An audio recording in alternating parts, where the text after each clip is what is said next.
Խնդրեմ նաև մեզ դիտողների համար մանրամասներ։ Այլևս կարող ենք ասել Հայաստանի Հանրապետությունում բոլոր այն խայտառակ դեպքերին գումարվեց եւս մեկը։ Հայաստանի Հանրապետությունում ըստ էության գործում են արտակարգ դատարաններ։ Ինչու եմ ես այսպես մեկնաբանում այս դատարանների գործունեությունը, քանի որ առաջին ատյանի դատարանի, այսինքն Շիրակի մարզի առաջին ատյանի ընդհանուր իրավասության դատարանի կողմից կայացրած դատական ակտերը կալանքի որոշումների հետ կապված, որոնք վերաքննիչ քրեական դատարան էին բողոքարկվել, այժմ քննիչները միջնորդություն են ներկայացնում երկարաձգելու այդ որոշումները ոչ թե նույն Շիրակի մարզի առաջին ատյանի ընդհանուր իրավասության դատարանին, այլ բերում են արդեն այս հակակոռուպցիոն դատարան, քանի որ ինչ որ գործեր են միացրել իրար, բայց այդ մարդիկ, ովքեր որ կապ չունեն ոչ կոռուպցիայի հետ, ոչ հակակոռուպցիոն դատարանի հետ, ոչ է նրանց վերաբերյալ դատական ակտերն էին կապված այդ դատարանի գործունեության հետ, դեպքերը վերաբերում են զանգվածային անկարգությունների այս համատեքստին։ Հիմա բերում են այս դատարան եւ այս դատարանում քննում են նաեւ օրինակ, եթե անհրաժեշտ է ինչ-որ մեկի տունը խուզարկության ենթարկել եւ ինչ-որ իր գտնել, այդ թվում այդ գործերով, այդ դատական ակտերը, որը պարտադիր են, այսինքն միայն դատական ակտի հիման վրա կարող են մարդուն զրկել ազատությունից, բնակարանը խուզարկեն եւ այլ գործողություններ կատարեն, դրանք հատուկ ընթացակարգը սահմանում է դատական ակտի առկայություն բայց փաստորեն ստացվում է, որ այդ դատական ակտը պետք է կայացնի այս հակակոռուպցիոն դատարանը եւ իրենց փաստացի Երևանում գտնվող դատավորները, այլ ոչ թե այն դեպքի վայրում, ենթադրյալ դեպքի վայրում տեղի ունեցած ծի վերաբերյալ հենց տվյալ նաև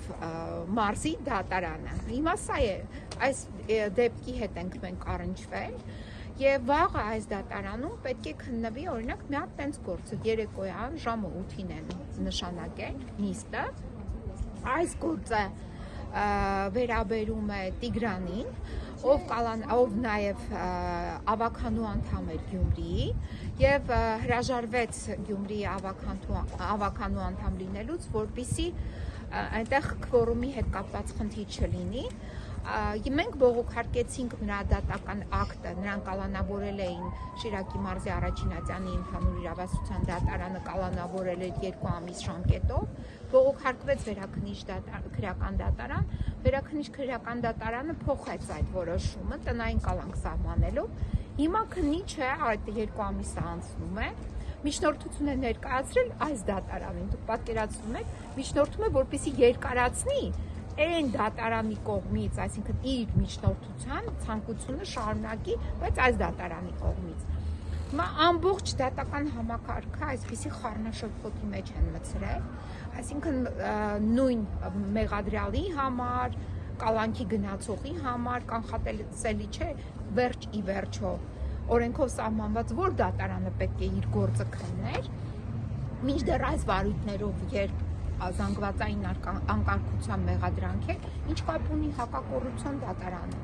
Իդեպ ասեմ, այս զանգվածային անկարգության այս մեղադրանքներով գեթ մի անձ չի տուժել, այսինքն չկան տուժածներ, ոչ մի բան չկա, բայց կա զանգվածային անկարգության ինչ-որ մեղադրանքներ եւ մեղադրանքներով կալանավորված այս պահի դրությամբ կարող է սխալվեմ 40-ից ավելի կալանավորված մարդիկ։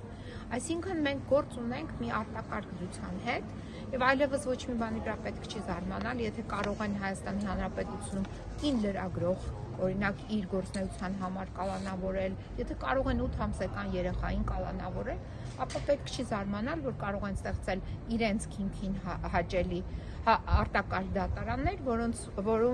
պետք է քննեն այդ գործերը։ Պոստանջան մենք ճշգրտում ենք հակակոռուպցիոն դատարանում արված հայտարարությունների հետ կապված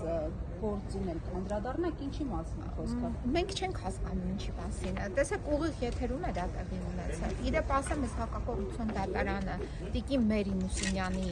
նախագահությամբ, այս Տիկին Մերի Մուսինյանն է տվել այս մյուս որոշումը, որը կապված է խուզարկության հետ։ Հիմա նայեք, իր, այսինքն գործը քննում է Հայաստանի Հանրապետության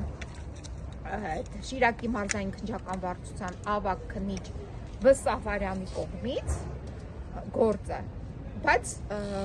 որը միջնորդությունը ներկայացվում է հակակոռուպցիոն դատարան։ Այս քննիչի կողմից քննված գործի վերաբերյալ դատական ակտ, եթե իրեն անհրաժեշտ էր խուզարկություն, նա պետք է գնա Շիրակի մարզի առաջին ատյանի դատարան, եկել է այստեղ։ Մերի Մուսինյանն է տվել առանց հիմնավորման։ Դուք չեք պատկերացնի, այսինքն ձեր տունը կարող են գալ Մերի Մուսինյանի որոշմամբ,